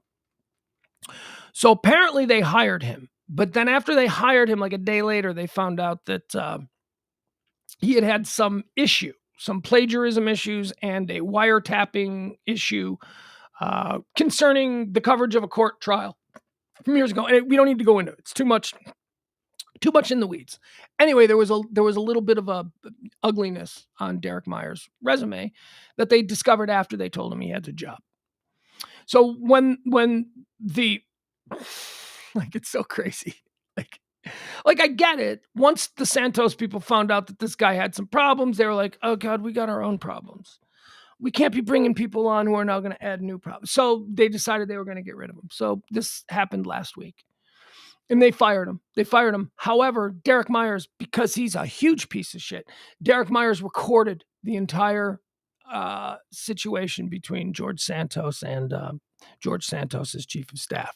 And then, of course, because Derek Myers is a terrible piece of shit, he released these audio tracks to, I don't know, like The Hill or something. And they released them late last week. And so I listened to them. I listened to the whole conversation, and it's Derek Myers and it's George Santos. And George Santos, by the way, is so weird. He is a broken dude. Like, he's having this conversation, but he keeps interrupting the conversation to go, I'm just texting with Don Lemon. Don Lemon's a friend. And then he starts talking, Don Lemon's husband, they just bought a house on Saugatuck, whatever. What in the Hampton? What? It's just so weird. It's such a weird recording to listen to. It's like, oh my God, George Santos, you are not even remotely a serious person. You're fuck. Well, I mean, it's like, Jesus, this guy's a congressman. He came off poorly. He came off like a flibberty gibbet. He came off like a disserious person. He came off like an idiot who's just, look at me, I'm a congressman now. He's like cosplaying as a congressman. That's how he came off. So that was released. And now, Monday, that same guy, Derek Myers, is saying that on another meeting after he was hired, that George Santos grabbed his dick. That's what he's saying. Now he made no mention of that in the audio recording that he surreptitiously recorded. No mention of that anywhere. As a matter of fact, the recording that he made supposedly took place after he got his dick grabbed. That just traumatized him. Yet in the video, or the audio recording a day later, he's really trying to keep his job with the guy that traumatized him by grabbing his dick the day. See, I don't get it. I don't get how but we don't care. It's just muckraking. We don't really want. Hey, this is just more bad things about George Santos. Let's run with it. But isn't anybody going to ask why he didn't seem to have a problem with the dick grabbing in the audio recording? No, okay, we're not going to ask. We're just going to go with, because now this is another charge against George Santos that we can all go, isn't he the worst? A prospective congressional aide has accused, now you've got the backstory. A prospective congressional aide has accused Representative George Santos of ethics violations and sexual harassment. According to a letter the man has sent to the House Committee on Ethics and posted on Twitter on Friday. Of course he did. I'm not going to do this through proper channels behind the scenes. I'm going to make it public on Twitter for clicks. The man, piece of shit Derek Myers, that's my commentary. The man, Derek Myers, briefly worked in Mr. Santos' office before his job was rescinded earlier this week. Mr. Myers said in the letter that he was alone with Mr. Santos in his office on January the 25th when the congressman asked him whether he had a profile on Grindr, a popular gay dating app. Then, he said, Mr. Santos invited him to karaoke and then touched his groin, dick grabbing, assuring him that his husband was out of town. So is George Santos married? Yeah, I guess he is married, right? Wasn't that part of his thing? Mr. Myers' account could not be corroborated, but a spokeswoman for Representative Susan Wild, ranking member of the House Ethics Committee, acknowledged that his letter has been received by her office. Mr. Myers said in an interview that he also filed a report with the Capitol Police. Speaking to an officer over the phone on Twitter, he said that he was making his complaint public for the sake of transparency. And clicks. And you like to see your name trending. Let's be honest. This is all about ego. This isn't about transparency and you owning your trauma. Mr. Myers was charged last year. Oh, here we go. We'll get into his deal. Mr. Myers was charged last year with wiretapping in Ohio after a small newspaper he ran published audio of courtroom testimony that someone else recorded. All right, who cares? Mr. Santos told the news startup Semaphore on Thursday that his office had been in the process of hiring Mr. Myers, but had decided against it because of concerns over the wiretapping charges. Mr. Santos, a Republican representing, we don't care, we know who he is. Mr. Myers claimed that the alleged harassment occurred 5 days before he secretly recorded Mr. Santos. So that's what I was telling you about earlier, how he went in and he recorded. You can find it. It's out there on YouTube. George Santos, Derek Myers recording. It's interesting. It's an interesting little behind the scenes as to how these people talk and operate. But Mr. Myers claimed that the alleged harassment occurred 5 days before he begged for his job back. So how traumatizing could it have been? Mr. Myers claimed the alleged harassment occurred 5 days before he secretly recorded Mr. Santos. In that conversation, audio of which was published by Talking Points Memo, Mr. Myers declared his fealty to Mr. Santos, telling him, "We're all you, George. This is how we got here. We're just masters of this game." Yeah, he said that. And it's part of his ass kissing. At another point, Mr. Myers says on the recording, "I will never lie to you guys, but I will lie for you guys." That's it. And here's the worst part. That dude knew he said it. He knew it was being recorded. And then he probably knew he was going to release that. So that's how little he cares about his own integrity. He is perfectly comfortable allowing the world to know that he will lie for the people he works for, but he won't lie to them. He said, while secretly recording them. It's also funny. Like at some point in the recording, like very early on, not at some point, actually towards the beginning of it, there is actually mention of recording, secretly recording. And Derek Myers is like, "Well, I would never do that," while he's recording. And George Santos lectures him about, "Well, that's good because, that's 7 years automatically in prison. You can't record inside the halls of Congress without people knowing. And if you were to do a secret recording," and then Derek Myers is like, "Well, I would never do that. That's really shady." While he's recording, we hear him saying that on the recording. And then we hear him say, "I would never lie to you, but I will lie for you." Dude, this guy has zero. Derek Myers is a piece of shit. I told you he's a piece of shit. Yes, George Santos is probably a piece of shit too. These are two pieces of shit bumping up against each other in the toilet bowl that is the halls of Congress. Anyway, I might put a ban on George Santos stories. I don't really care anymore. That might be the last one. This is just getting nuts. We know what he is. He's a fool.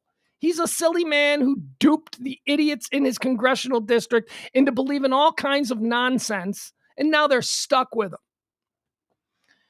The Grammys are trending. The Grammys were last night. And anybody watch the Grammys? I didn't. I can give them a rat's ass. I really don't care. Who won? Anybody win anything? I don't. Let's go through them. Let's just do this exercise for me. We won't go through the winners, but I'll just throw out some of the names of the people who won, and I'll tell you if I personally have any familiarity with it at all, because I don't think I do. Album of the year was won by Harry's House. That's a Harry Styles album. That's album of the year.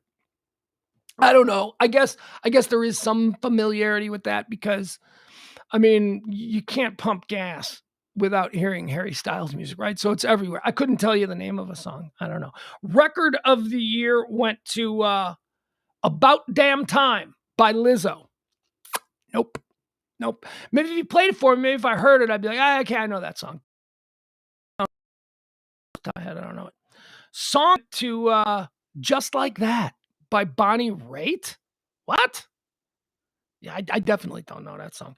Best New Artist, Samara Joy. I don't know who any of these people. I don't know who that is. I'm sorry. Old Guy Alert. Best Pop Solo Performance. Easy on Me by Adele. I know that song. That's a good song. I like it, but I like Adele. I got Adele on my Pandora. Pandora's Adele channel. So sometimes when I need to ratchet down the anxiety, I love Adele. I love her. I worry that in 20 years, I'm going to be like one of those old dudes who goes to see Barbra Streisand and nobody can understand why he likes Barbra Streisand. That's kind of how I feel like I might be with Adele, because I like Adele. I want to see Adele in concert. I do. I just like her. Sorry. Can't explain it. Best Pop Duo or Group Performance went to Sam Smith and Kim Petras. So here's the thing. I know who Sam Smith is. I couldn't name any of his songs. I certainly have no idea who Kim Petras is. I've never heard of Kim Petras. Sam Smith, I know because I don't get him. Like, moving on. Never mind. I just, like, that's pop star? That guy, he looks like somebody who couldn't get a date for the high school dance, right? I mean, he's a pop star. Like, when I look at Harry Styles, like, oh, I get that. I get that. Sam Smith? I don't get Sam Smith. I don't understand what the appeal is there. Is he a good singer? Is that what it is? I mean, I guess he's a good singer. I guess, yeah. Okay. Whatever. I don't know. I just don't, like, if I was running a record company and they brought me Sam Smith, I'd be like, I don't know what to do with this guy. I don't.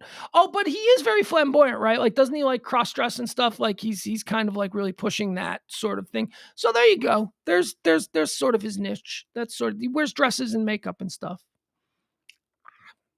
I don't know. Best pop vocal album. Harry Styles again. Best dance electric recording. Beyonce. Best dance electronic album. Beyonce. Best rap album.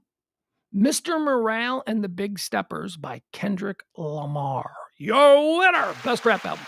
Best rap performance. The Heart Part 5. Kendrick Lamar. Oh, we like Kendrick Lamar in this house. I don't know anything about him. My kid likes him. So we're a Kendrick Lamar house. Best Latin pop album. Pasearos. Ruben Blades and the Boca Libre. For my Latin friends. I was going to skip over it, but I'm like, yeah, probably shouldn't do that. Probably need to give respect. Best alternative music album, Wet Leg by Wet Leg. Okay. All right, whatever. Best traditional R&B performance, Plastic Off the Sofa by Beyonce. Best R&B song, Cuff It by Beyonce. Best R&B album, Black Radio 3 by Robert Glasper. Never heard of Robert Glasper. Okay, we're done. A country? I'll do country for you. Best country solo performance, Live Forever by Willie Nelson. All right. I can endorse anything that gives Willie a little bit more hardware for his trophy case. Best country duo or group performance, Never Wanted to Be That Girl by Carly Pearce and Ashley McBride. Good for them. Best country album, A Beautiful Time by Willie Nelson. Best rock performance. What? Brandi Carlile won for best rock performance? How are we defining rock? How Brandi Carlile is not rock. It's good. She might be good. She's talented, all that stuff. But I don't call her rock. Best rock album, Patient Number 9 by Ozzy Osbourne. Now that's rock. Ozzy Osbourne is rock. Best comedy album, The Closer by Dave Chappelle is your winner. It's a good thing they canceled Dave Chappelle. You keep trying to cancel. Truth, people. You may not like what's being said, but good for him. That is awesome. Dave Chappelle's The Closer won for best comedy album. Who else was in there?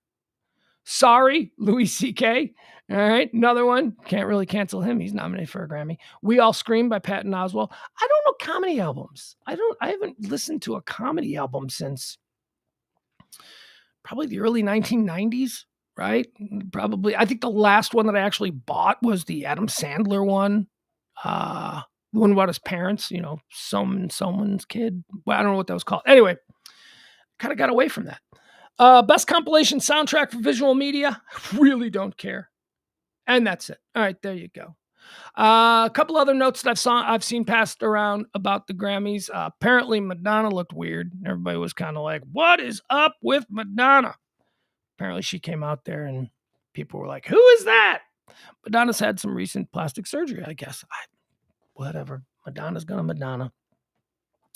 I just wish, I would have really liked to seen sort of Madonna was known for the first 15 years of her career as somebody who could flawlessly reinvent herself. She could go, one album, you would pigeonhole her as this, and then the next album, she would change your perception of what she was, and then she'd do it again, and again, and again, and that was the genius of Madonna, and that's why Madonna is one of the most important pop stars in the history of pop music, because she was able to do that. She never got pigeonholed into being that thing. She never got Gilligan'd, right? She was able to change.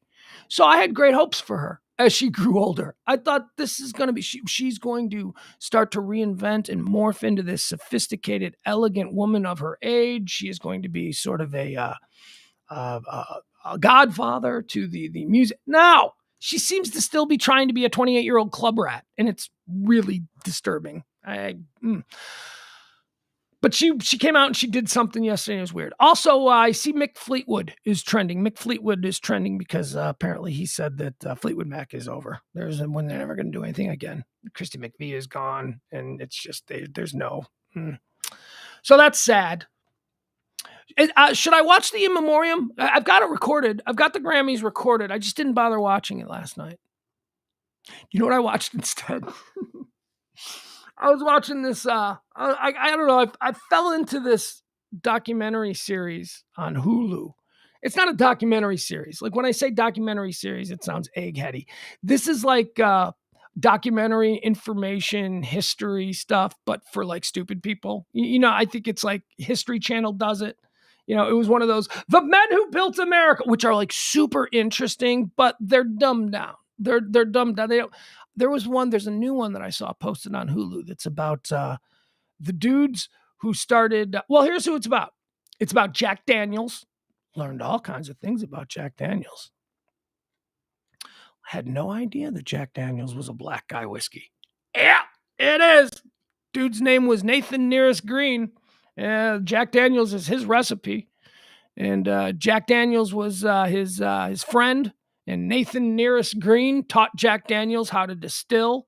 And Nathan Nearest Green had like the best still out there in Tennessee. And Jack Daniels went, I want to start selling liquor. And then he went and he said to Nathan Nearest Green, he said, hey, I want to sell your liquor. And then he just slapped his name, Jack Daniels, on it. But to be fair, at least the way it was portrayed in this thing, he was good to him. Like Nearest Green was like, he wasn't just like a slave and he stole it. Wasn't like an old blues musician. I mean, he actually became somebody who was important, he reaped the benefits financially and all that kind of stuff. Although he died young, so I don't know. Anyway, look that up. That's really fascinating. That the story, Nathan Nearest, like planet nearest the sun, Nathan Nearest Green. Had never heard of this guy before until last night, and I'm like, and then I looked at his Wikipedia page, and I'm like, I'll be damned. This guy is the guy who created Jack Daniels, not Jack Daniels. Jack Daniels was taught how to distill by Nathan Nearest Green, but it was Nate Green's recipe and what he did and all that stuff. So it's about that guy. It's about Jack Daniels. It's about the Dukes who popularized cigarettes in America. He was the first guy to make a cigarette in America, or at least mass produce them. That was interesting. Because everybody was like, pipes. We smoked pipes or cigars. That was it. But tobacco was chewed. It was as plug. It was put in pipes. And cigarettes were around. They were kind of around. But they weren't anything that men would do. Men saw cigarettes as being very feminine. However, this is a good story. With the Industrial Revolution, when men started to have to work in factories and they had specific times for breaks when they can go out and smoke, the cigarette caught on. This Duke guy created the cigarette. They caught on with factory workers because it took too long to pack a pipe, and it took too so in order to smoke. So he kind of pitched it to all the world's or the country's laborers who worked in factories that this is a ready-made cigarette. You pop it in, you smoke it, and you can be done smoking by the time the guy next to you is finished packing his pipe and getting it lit. And that's how it took off. They also do the guy who invented condoms, like the condom dude. That's some disturbing shit. Anyway, that's what I watched instead of the Grammys. I watched the story of Jack Daniels, the story of cigarettes, and the story of condoms in America. Also gambling. I think gambling is also going to come in, but that's on another episode. Speaking of gambling, Powerball is trending again. Who wants to get rich quick? Who wants to get me? Me, please. I would like to get rich quick. Powerball jackpot grows again to the fifth largest prize. It is now at $747 million. Powerball players might just have a shot at winning $747 million, the fifth largest jackpot in the game's history. Powerball jackpot rolled over, no ticket matched, all six numbers that were drawn on Saturday night. If someone wins in Monday's drawing, that's tonight, they'll take home the 5th largest Powerball jackpot and the 9th largest U.S. lottery jackpot. According to the Powerball, Saturday's top winning tickets included 4 tickets that matched all 5 white balls. Each of those players will win $1 million. More than 2 million tickets won cash prizes amounting to $20 million during Saturday's drawing. All right, whatever. Get your Powerball tickets. It's another big one tonight. Guess I gotta go. Hold on. I just got knocked offline. Did I get knocked offline here? No, we're good here. Hold on. Bear with me a second, folks.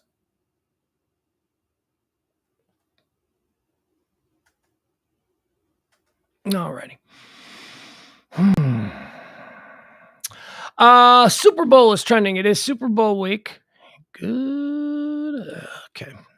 I don't have any Super Bowl plans yet. I don't know what we're doing for the Super Bowl. I have to figure that out. I'm gonna have to do something. Got my kid. It's gonna be rough. We're gonna have to do something. We're gonna have to make it a Super Bowl thing. It says here the best places to live in. Oh, that's wrong. That's wrong. That's not the story that I wanted. Wait, what is this story? What is this? Okay, so there's a story. We'll do this one. All right, I wasn't prepared for this. Because doesn't it seem like every couple of weeks there's a new study out that tells us what the nicest places in America is? Every couple of weeks we get another list, and it's always different places. What does this say? I clicked on the wrong thing. This is not part of the plan show. Best places to live in America in 2023. Top 5 cities most recommended by experts. What experts? Because every couple of weeks you put out a survey like this, and it's always, all right, what do we got here? What? Number 1, best place in America to live, Ann Arbor, Michigan. Ann Arbor's pretty cool, man. Ann Arbor is pretty cool. As far as college towns go, Ann Arbor's pretty cool. I got to give you that. I don't know if it's the best place. Like, I would rather live in Austin or Madison, Wisconsin. Like, those would be... Madison, Wisconsin, I love because it's just so Midwestern college state capital. It's got everything you want there. It's got a music scene. It's got a great food scene. It's got money. There's money in that area. You know, it's just... Number 2, Raleigh, North Carolina. Hard pass. Number 3, Huntsville, Alabama. Double hard pass. Number 4, best place in America to live, Fayetteville, Arkansas. Nope. And the 5th best place in America to live, yeah, sure, Colorado Springs, Colorado. I like Colorado Springs. I've never been to Colorado Springs, but I like Colorado. So there you have it. All right, we weren't going to do that story, but here we are. Nope, that's not it. Okay, so let's see here. So there was a story about the Super Bowl ads. So last year, the largest single product purchaser of time at the Super Bowl during the Super Bowl ads last year was crypto. There were 4 different crypto companies that had bought time during the Super Bowl for breaks. You know, every commercial was like a crazy crypto commercial. That was last year. Matt Damon, you need to buy crypto. You had the Larry David ones. Not a good idea. Those were funny. Those Larry David commercials were funny. This year, none. Not one crypto commercial. Bloom is off the rose. Also, changes to commercials this year. Anheuser-Busch, Budweiser, Bud Light, whatever it is, they had for years been the exclusive sponsor. So the only kind of alcohol advertisements that you would see during the Super Bowl in-game commercial spots were by Anheuser-Busch products. So it had to have been owned by Anheuser. But the Anheuser-Busch lost their exclusivity. So apparently we're going to see a whole bunch of new kinds of beer commercials and whiskey commercials or whatever. So we've got that to look forward to. All right, guys, that's about it. That's about it as far as all the things that we have for today, all the things that are trending. Let us see what is trending now on the Twitter. I don't know why I always do this. Steely Dan is trending. Why is Steely Dan trending?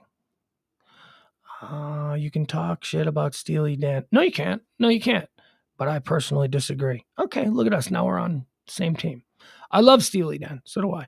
But it's your choice. All I want to say is be careful. For some, it serves as a gateway into talking shit about Fleetwood Mac. All right, that's true. And the Doobie Brothers. I'll add that. I don't know why Steely Dan is trending. Steely Dan is awesome. Them's some musicians.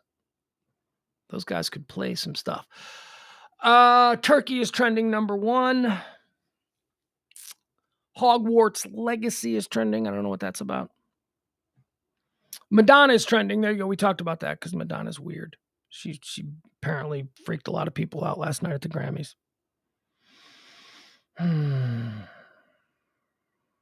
State of the Union. We're going to start to hear about that. State of the Union is coming up in a couple days. All right. Yeah, there's nothing else. There's nothing else that I can see that seems important. Did I miss anything? You guys got anything?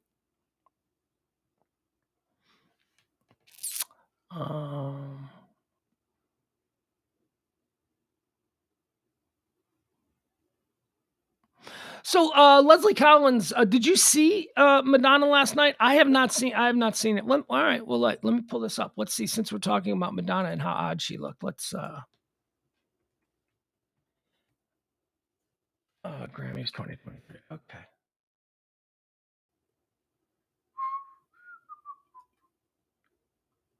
You shouldn't talk about the way she looks. Well, in the case of Madonna, she's always been the material girl. So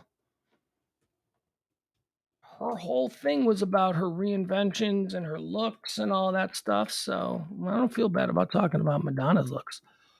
Oh my God. Okay. All right. So here we go. So apparently this is what she looked like. She doesn't look terrible. She doesn't look awful. I would recognize her. People are like, I didn't even recognize Madonna. Well, then you don't know who Madonna is, because that looks like Madonna, but it doesn't look like the Madonna that we know. Look at that. She's got that, she's had way too much plastic surgery. She has crossed over the Rubicon of no longer looking human and now looking like a race of alien species. They all look the same. People who have too much plastic surgery all start to begin to resemble plastic cousins, or whatever you want to call it. There's like a look. It's like, you want good plastic surgery, you go to a doctor like Schwartz. You go to a doctor like Dr. Schwartz, who isn't going to just overly do you and is going to, set realistic parameters. Obviously, Madonna's writing checks to whoever will do the cut on her, so she's starting to look like this. She doesn't look terrible. Here's the problem. Madonna's a woman in her 60s. If she could look like a beautiful woman in her 60s, like, that is a thing. There is such a thing as being beautiful in your 60s. There's such a thing as being beautiful in your 70s. There's such a thing as being beautiful in your 80s. May I direct your attention to Helen Mirren, who I always point out is, whoa, that is a woman who and maybe she's had a little nip here, a little tuck there, but she doesn't look like this. She doesn't look like a shrinky dink. Remember shrinky dinks? We put them in the oven. They were the little things you put them in the oven and they'd expand, and that's what she looks like. Madonna looks like a shrinky dink that has been left in the oven just a little bit too long. She's all smooth and melted. That's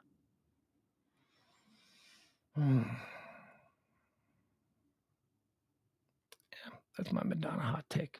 There you go. What else do we have here? Cinemark. Why is Cinemark trending? Cinemark movies. Let's see, what are they trending for?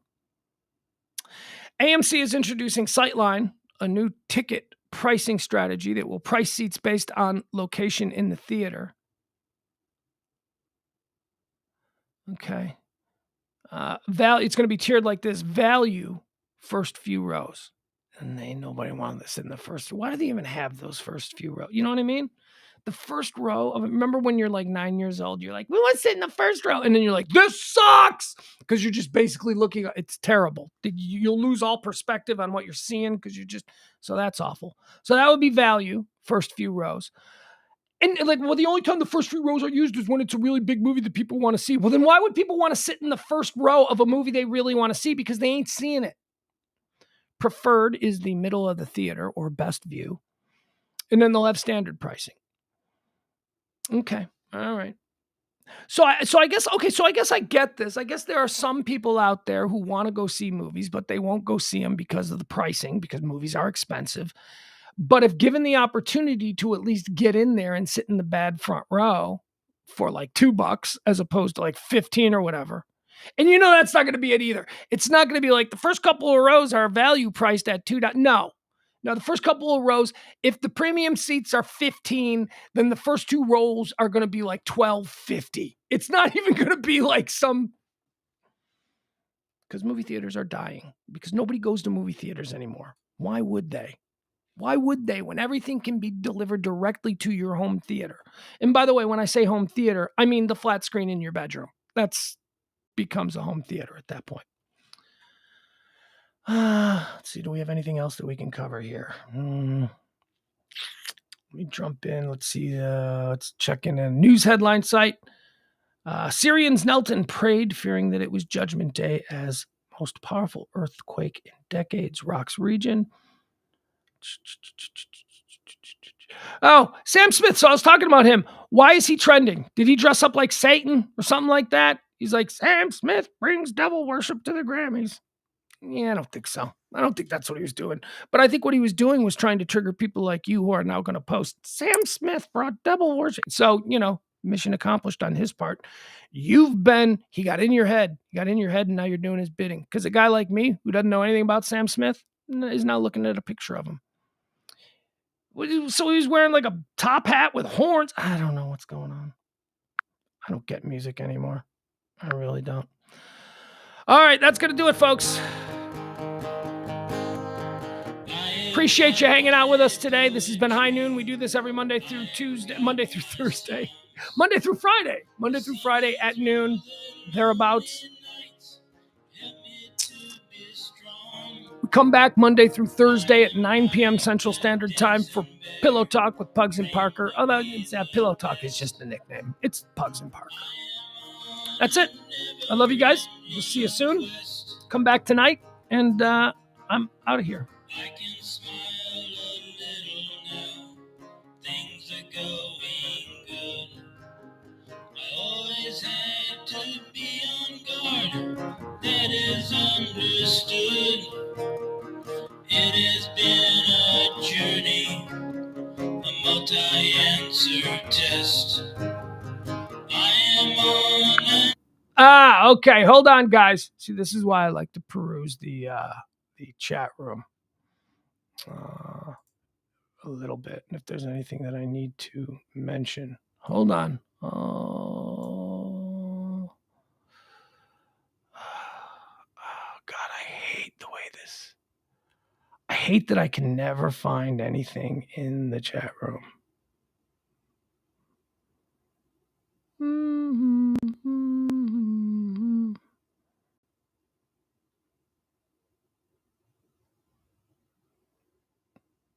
All right, whatever. Never mind. All right, Adam, yes, to answer your question, no, it wasn't Patton Oswalt who got angry at us over the Britney Madonna kiss. It was another Grammy nominee last night. It was Jim Gaffigan who got mad at us and stormed out, and then this is why I'm still to this day in a war with Jim Gaffigan, which I hate because I actually like Jim Gaffigan as a comedian, but, I have to stick to my guns. We're at war. Bye, everybody.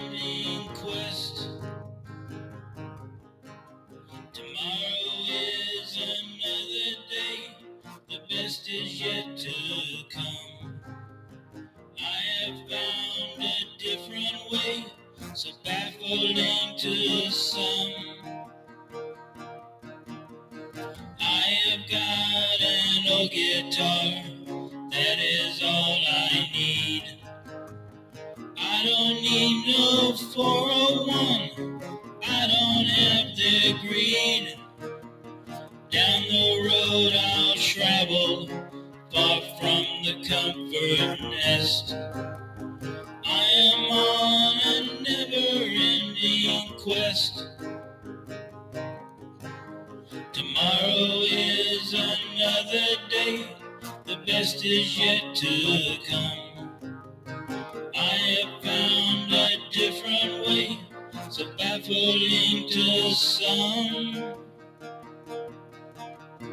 I can smile a little now. Things things are going good. I always had to be on guard, that is understood. Down the road I'll travel, far from the comfort nest. I am on a never-ending quest. I am on a never-ending quest.